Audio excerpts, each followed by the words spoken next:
So, welcome to Living Peace webcast with my guest tonight, Anand Mehrotra, Indian yogi, thought leader, my teacher, and my dear friend. Welcome, Anand. Thank you, Henry. It's a great pleasure to be with you. Thank you. So, Anand, we in Living Peace Institute, we talk a lot about peace. And I'm suspecting you have something to say about what peace is. So could you speak to peace? I think we cannot understand peace without understanding conflict, you see. Because I see that the fact is conflict exists, and every individual experiences conflict within themselves before they experience peace, So the way to peace is through recognizing conflict and then transcending it. So that's why in the yogic tradition, in the yogic teachings, there is the word called ahimsa, which means non-violence or peace. But it says ahimsa. There is another word for peace in Sanskrit called shanti, but that is not used in the in the yogic path. That the first thing one has to encounter or one has to focus on is not, the word used is not shanti, or the word used specifically is ahimsa. And why ahimsa is used is because to realize that there is violence, we have to recognize that there is violence within us as a expression of a particular species which has a tendency towards violence. Because we are a member of that species, we have that tendency towards violence externally and internally. We have a tendency towards conflict within and without. So I think that conscious recognition of it and transcendence of it, when we start to work towards it, that's already peace. I think just the realization that there is conflict and there is a way out of it through non-violence, that itself is the beginning of peace. I don't think peace as a static location. It's a dynamic state which requires an intelligent way of living, an intelligent way of seeing within and without, intelligent way of cooperating with other human beings, and above all reaching harmony within oneself. But only as long as there is conflict within the individual, there will be conflict in the society. For society is just an expression of a group of individuals. See? And how do we connect within? How do we connect with our own non-violence? First, recognize our own violence, and then connect with our non-violence. You see, I think within each and every one, we have, as we have recognized, as we see that there is conflict, we also realize that within ourselves is a space where none of that exists. So conscious practice is very helpful. Just being with as you recognize this conflict that arises, there is a discomfort, naturally accompanying discomfort and accompanying feeling of wanting to run away from that will arise. So we require patience, we require mindfulness, to practice of mindfulness, to recognize it, and then to slowly let our attention expand beyond it, and become the space within which all of that is arising without identifying in it, you see. As we learn to create this distinction between what is arising in the field of our consciousness and the field of consciousness, when we can run to remain as the field instead of the objects that are arising in the field of consciousness, we begin to find greater freedom. But what we, because the content of our consciousness is consciousness for most people, you see, and that is the great trap. Because what arises in the field of consciousness, when that becomes our consciousness, then we are trapped by every thought, feeling, emotion that arises in us. So I think it's essential for us to have a distinction between the objects within the consciousness and consciousness as who we are. And so mindfulness practice, breath awareness, meditation, these are different tools, which can be very helpful for us to get in that space. So we can be with the feeling of discomfort, we can be with the feeling of challenge that arises, without feeling the compulsion to react on it or act on it, So when we can begin to have this spaciousness within ourselves, then individually we can act in more intelligent, appropriate manner instead of just reacting to everything that arises within the within the field of our consciousness. So instead of having a reactionary behavior, we can begin to have a responsive behavior. And so a truly peaceful behavior is a behavior which is a response from a deeper state of intelligence instead of a reaction to the content that arises in the field of consciousness. So I think mindfulness practices, awareness practices are fundamental. Nonviolent communication within ourselves. And then of course, as a society, we need to acquire some of the tools to have that experience of peace. And could you elaborate a little bit more, Anandji, on the distinction between the reaction and response?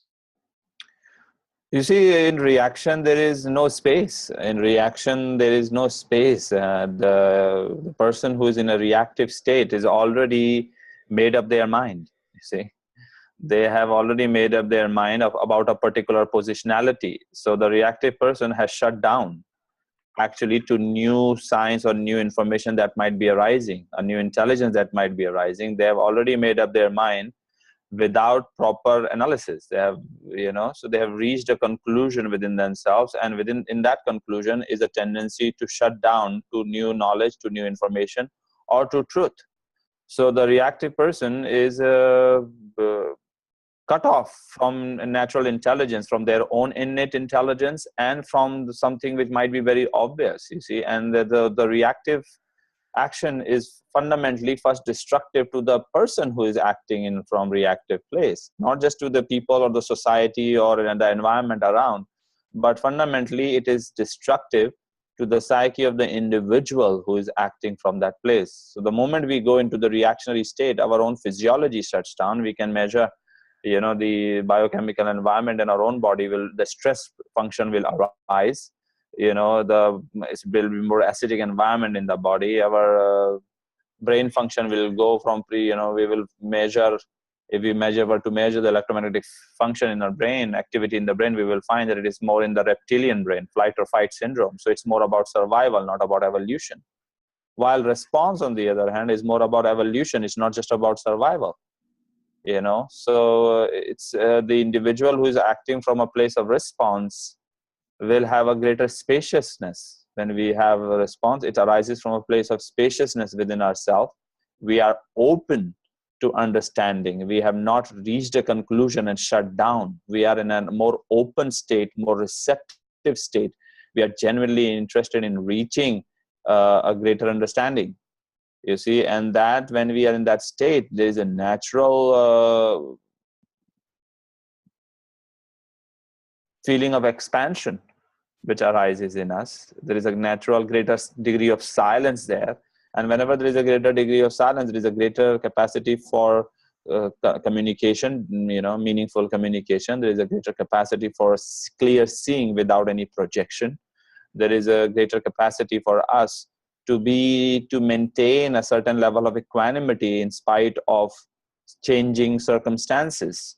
So I think a responsive state is gives us greater connection to creative intelligence, our own creative intelligence. So we can have creative thinking, which are much more in alignment with our intention, because ultimately our intention is to live a greater life, to live a better life, to be happier. And it can never arise from a habit of reacting. It just cannot be. They are not complementary. They cannot coexist, a reactionary living and joy. So only when we can learn to respond, can we have happiness. And so response requires from us to instead reactionary state is a stress state. It's a stress state. Physiologically stressed, neurologically stressed, psychologically it's a stressed state. Response state is a peaceful state. It's a more silent state. It is a much more equanimous state. So without awareness, response cannot happen. And with awareness, reaction cannot happen. So when there is awareness present in us, then we cannot react. Even in our reaction, we'll be able to watch and course correct, So its reaction only arises in the absence of awareness. And for me, awareness is the greatest form of intelligence, you see. Mm, That's what makes us human. That's what gives us freedom to choose. So in reaction, there is really no freedom. mm, mm. We are, just acting from a conditioned place of prejudice and biased opinions, and ultimately working against ourselves. Mm. So as you were speaking, Anandji, what arose for me is the phrase from Bhagavad Gita, where Krishna turns to Arjuna and says, "Get into yoga first, and then act." So is that Yes. is that what the meaning is in terms of creating that sense of expansiveness, getting into yoga? Because for me, the practice of yoga has always been first and foremost about expansion. Yes, you see, yoga, establish yourself in yoga and then take action. Yeah. Sta yoga, kuru karmani, that establish yourself in yoga, and then from there arise action. And yoga is the Sanskrit word yoga, we just take the word, really means unity and the state of integration. So instead of being split within ourselves, which is conflict, we can reach a place of integration within ourselves, where there is a cohesiveness, a wholeness, a feeling of wholeness is there. There is not a split within ourselves, which is a stress state or a state of violence. So yoga is moving towards that state within ourselves, and we have to, I think that is one of the most important aspects that we as human beings need to learn, to be able to locate that center within ourselves, and to be able to locate that center of peace within ourselves, irrespective of what we are facing. And when we can act from that place, our action can have the value of peace, can have a value of intelligence. Peace cannot arise without peace, you see.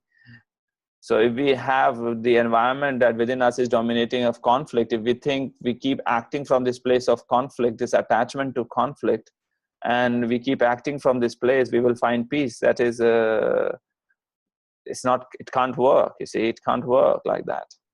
So we have to develop the capacity to first arrive to peace, and then act from that place. You see, and only then we can bring out this internal peace to external reality, because we are a fundamentally internal species. You see, our worldview is happening within us. Our experience is happening within us. It's not just external, it's internal. Our processes and our interpretation of what we are experiencing is within. That's why we, in human beings are so unique and different from each other. Even though they might be produced in the similar environments, they will have different ideas about it, because we have a very rich inner environment. So we have to learn to arrive to that place of yoga, as you said, and then from that place take action. Yoga being unity, integration, spaciousness, expansion, realization that there is freedom possible now. There is some, realization that there is unity possible now. So the more we move towards unity, the greater peace there is. The more we move towards disintegration, separation, the greater violence. And of course, that invites a different paradigm, because when we are disintegrating, when we are in violence, we're focused outside of us. We are focused on the other person, and the person who we may perceive is hurting us or is doing something to us. And yoga teaches us to turn inward, to turn Yes, inward, to create that expansion inward first, and then take action from that expansion, from that space of peace. absolutely, you see. Otherwise, we are stuck in the victim state, victim mentality, and the victim cannot ever arrive to peace. So wherever there is a victim, there is an abuser. So it becomes this power dynamics of struggle. And in the state of conflict, when we experience conflict with other individuals, what happens is, when you meet people who are in a state of conflict, and you in your field of work, have a huge experience in that, what you find is there are two people on two sides who are actually genuinely nice at certain times, and they hurt the same way. They have experienced pain in their life. They are looking to be happy. They're trying to find a way to be happy. They're trying to find some meaning in life. Yet both of them feel they are right. So what we have is two people on two sides, both are right, and they are fighting for that. So it's in that way the conflict can never end. So that is why I think it is important for us to reach within ourselves and transcend the victim identity, transcend the victim identity, and act from that place of non-victimhood. So we can take responsibility for the experience we are having, and instead of immediately giving up our power, because this is a very powerful state to realize that nobody has the right to the experience we are having. When we realize this state, there is an immense power, and that power gives us the capacity to arrive to peace, to arrive to freedom, to take much more intelligent action, much more decisive action, much more creative action. Then we can reach creative solutions. Otherwise, we can't reach creative solutions. For us to reach creative solution, we have to have access to our own power. And we cannot have access to our own power till we keep under this delusional idea that there is someone else out there who has the right to my experience. We have the right to our experience. Whatever we are experiencing at any given moment in time is totally based upon the level of our own consciousness. We decide what we experience. It's not somebody else. So when we can begin to really realize that, and we are a social species, when we can learn to take that responsibility and we can go from within, then we can have much more cooperative environments, and as individuals and as groups, we can come up with creative solutions. It is inevitable that when a group of individuals, or just even two individuals come together, that there will not be conflict. It is bound to be. It's not something which can be avoided. There will be conflict, you see, but it is how we deal with this conflict that is important. To think that there will come a time where the conflict will cease to happen, that will not ever happen, because we are, as I said, we have a very distinct inner environment. Most of our life we are processing and interpreting life within ourselves, and these interpretations differ from each other. So when these meanings or worldviews come together, they will at certain levels collide. Whether you are in a relationship or as a couple, or you are in a business partnership, or you are in friendship, or in any kind of connection with another human beings, there is bound to be at a certain moment some conflict that will arise. Conflict is just a possibility for us to reach something new together, a creative solution together. If we have to stop seeing conflict as, oh, there is something wrong going on. Well, what I see is that conflict is a possibility for us to reach a creative solution. Do you see? So when we look within, we can reach that place of stillness, and we realize, okay, this is something very natural, conflict. There is nothing natural, nothing wrong going on here. What it is, that it's a possibility. Life is asking us, me, and if we are with someone else, us, creating a possibility to reach a new understanding which is shared understanding, because conflict is occurring because there is not a shared understanding. Mm-hmm. The worldviews have separated, and there are two distinct worldviews which have no shared ground.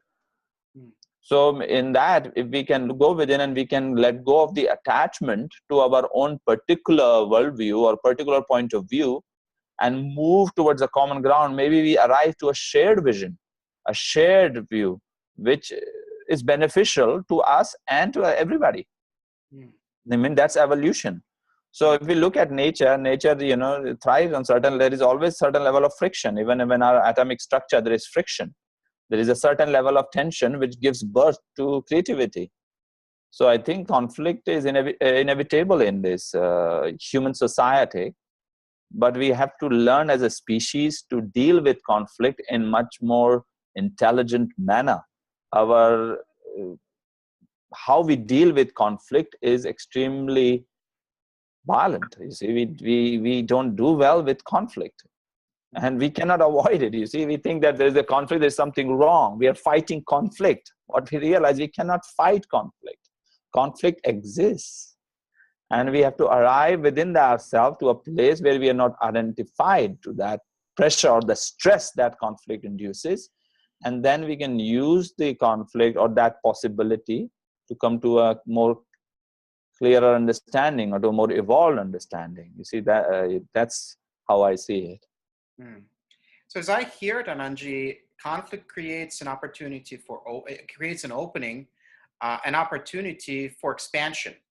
And should we Absolutely. accept that opportunity, then we have a possibility for growth, for connection, for dialogue that we could not even imagine, because our story is getting challenged in conflict. And as our story is getting challenged, we can either close and become very, very narrow and very protective, or open up. And then that opens a whole new possibility for seeing conflict in a different way. Absolutely, absolutely, and I totally agree, and that's why I think your company's name, Conflict Transformed, is very apt at it. Mm-hmm. It's not avoidance of conflict; it is transformation of conflict. I think it's an extremely intelligent approach, because if we are trying to avoid conflict, we are creating conflict within ourselves. And then we so it's not about avoiding conflict; it's about transforming conflict, the way we deal with it, the way our relationship to it, our understanding of it, and how we as individuals and as communities come to resolve it.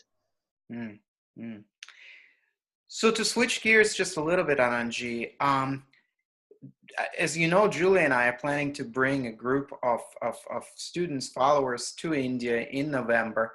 And our intention is to have a program on radical peacemaking. And this is something that the wording that I took from many of your lessons. So is anything that's arising for you as you hear, this phrase, radical peacemaking? I think it's one of the highest urgent needs of our times, you see. This is not something we can push to the future as individuals. And we need to realize there is a radical need, an urgent need for peacemakers, for peace builders, you see.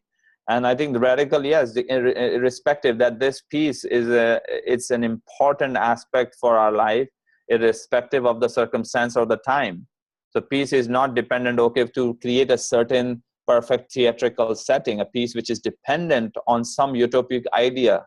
We have to learn to access peace the way life is now, not in how, you see, that's what why we are in violence, is because we do not have a capacity to access peace the way life is now. And we are trying to push and fight to get to an idea we think will give us peace, you see, and that creates violence. So I think in these times we need leaders, we need individuals. When I say leaders, I mean leaders without titles, because each and every individual is a leader, and the real change in the world is gonna come bottom up. It's not gonna come top down. So I think it's one of the greatest gifts we can offer to ourselves and to humanity. This is one of the greatest gifts one can offer, is your own peace. And that, you cannot just have a passive approach to peace. Peace cannot just come to us by numbing ourselves, So a lot of time what is happening is we are just numbing ourselves. So the conflict is there, the stress is there in our physiology, the stress is there in our psychology, but we are using whatever escape, maybe it's television or alcohol or shop or whatever it may be, or internet, to numb ourselves. So the intellect confuses. It's just, we call it fooling the intellect. So one is fooling the intellect to think that, oh, I am relaxed now, but the body is not agreeing. And that's why there is so much diseases which are on the rise, psychosomatic diseases, stress-related diseases, you see. So I think it is not only for this, it's also very important for our health and vitality, to learn how to access peace and to build peace. So I think it's a very appropriate title that you have, and I personally think it's one of the greatest gifts we can offer to ourselves, peace. We need to have an intelligent approach to it. For peace is synonymous with joy. Peace is synonymous with intelligence. Peace is synonymous with health. So, and being in an environment where you are focusing on it, learning fundamental tools and practices for it, and having intelligent community time together, exploring these principles is crucial, and especially if we are in a shared group together with a shared intention that power is incredible, that what we can do when we come together with a shared intention. We have a lot of power as within a species like that, you know. If we can come together with a shared intention, we can experience much greater depth. Mm. And Anji, you started touching on that, but I'd like to talk just a little bit more about it. The power of actually having this experience in India at the Sattva Center, where we do have that community, that energy, that intention. So yeah, a lot of people ask me, this sounds wonderful, but why do I need to travel so far to this very distant land? Perhaps land that may be very strange to some people. So can you speak on that, on the specialty of what makes this experience so special in India at the Sattva Center? I think it's, first of all, it is not so distant. You know, it was distant maybe in the times of Columbus. You know, yeah, it's not so distant anymore. The world is becoming smaller by the day. You know,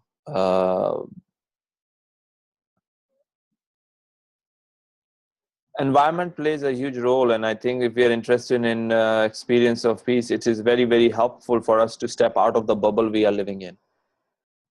You know, whether that bubble is Brazil, that's Sweden, Canada, Australia, America, wherever that bubble is. You know, it's helpful for us to step out of the narrative of our life. You know, give ourselves that gift to step out and to be in the unknown, the unfamiliar. You know, and just even the whole journey of here, it becomes a pilgrimage. You know, pilgrimage to your own self. Just the journey. Yes, you know, even though it's close, but yes, it's quite far. And if you just, in a comparative knowledge, it is far. Yes, in comparative distances, it's quite far. So it's just even the act of getting here, it becomes a pilgrimage, you know, an act of courage within yourself to trust in yourself and to reach a state of greater possibility. And, you know, so the specifically Rishikesh, which is really the yoga capital of the world, this part of the lower Himalayas is from where these profound teachings of peace, you know, mindfulness and arose, you know, and the teachings of Buddha and Lao Tzu and Patanjali and all these great masters resonate through these lower Himalayas, you know, Padmasambhava, so many. So I think it's when you are in that environment, it's, you know, you can sense it. Thousands of people from all over the world come, and their intention to come to Sattva Center is fundamentally for that. So there is a field that is created, a collective vibratory field, you know. So that supports our own personal intention, is supported by the collective intention of countless other individuals who are genuinely working towards a similar experience, you know. And we find a greater community in the world, find, you know, that there are so many, it gives us great hope for the world to see so many amazing individuals coming together from different parts of the world, and to really see that, wow, there are just some really magnificent beings who are doing great work. So it allows us, and you know, the Sattva Center is designed for that. And the lower Himalayas is, they're filled with this, infused with this vibration and this energy. And it's an ancient land, you know. It's not the economic, you know, socio-political entity called India we are speaking of here. The journey that you are taking is to the spiritual heartland. It's not just to the, you know, there is a political, geopolitical, we are not talking to that. We are talking about in India, which is the spiritual heritage of humanity. And this body of knowledge originated, you know, around Sattva Center where we are. So when you are in that, you have access, much more immediate access to that knowledge, you know, to that intelligence, and there is less interference, and you have great support, and the nature is beautiful, and it's very comfortable too. I mean, it's not, you know, we have been there so many times, so it's not really harsh on you. It's very pleasing to the senses and soft on the senses as well, you know. So I think it's I mean, I'm amazed as how big transformations happen there for people from all over the world, you know. There are people from all over the world coming. So it's quite magnificent how the transformation takes place. And November is just a beautiful to be. It's a beautiful time and one of the best weather there is, and there's a great community of people, and so it's a lot of joyous time too. It's, you know, it's very sincere and we're doing a lot of deep work, but there's a lot of joy and having a good time as well, you know. I know, Anandji, I've traveled so many times to India, and every time it's been just an incredible experience, an experience that has transformed me, that has challenged me, that has just really took me beyond another layer of a story. And I'm so excited to, you know, coming again, you know, in June and then in November, and joining you and just going deeper, and I think that's the invitation that I would like to extend to folks listening to this program, you know, to go deeper, to finally let go of our BS and go deeper. And I cannot think of a better place to do it than in the Himalayas, and I cannot think of a better guide than you. And I'm so grateful to you for being my guide and my teacher over these years. I'm very grateful to you, Henry. You are a worthy recipient. You know, my teacher always said that the teacher is only as good as the student. So, you know, I'm nothing more than a reflection of you, and I bow to you, to your sincerity, and to your. I truly admire the work you're doing and the courage that it requires to do. You know, more and more, it is needed so much in our world. A totally different approach to conflict. We need intelligent people like yourself who have worked hard, who have educated themselves. Not, you had the law degree and you were practicing law, and it was a very courageous step that you are doing, and you're a pioneer in this. One of the group of pioneers for doing this. Innovators, and any movement requires innovators. And then early adapters, and then we need early majority and then late majority. So this approach to conflict that you and some of your colleagues are taking, this is you're still at the innovating stage. The innovators requires a lot of courage, and they're stepping into the greater unknown. So I think I truly admire your work, and I think it's very much needed in our society, in the world, to have a different approach to conflict, and because we as a species, as I said before, cannot avoid it. So we need a different approach for it, and we need individuals who can come to resolve it and transform it in a manner, instead of just institutions and systems put in place to feed this perpetuation of conflict, turning conflict into violence and toxicity. What we have currently is systems placed to not transform conflict, but to create a battle and see, one party win and the other lose. So it's still very primitive. Our approach to conflict, I'm sorry, but it's very primitive. So what you are bringing is much more evolved approach. So, and your knowledge, your experience, and the work that you're doing, and which will you keep doing, is, I think, very, very important for us. So I thank you for that. And anybody listening, I think, they will greatly benefit from being with you in any way, shape, or form. I've seen your work firsthand. So in your lectures, I've seen, and your approach with working with individuals, I've seen it's truly, truly, truly impressive and of great value. So I thank you. Thank you, Anandji. Thank you. So grateful to you. Thank you. Thank you. Namaste. Namaste.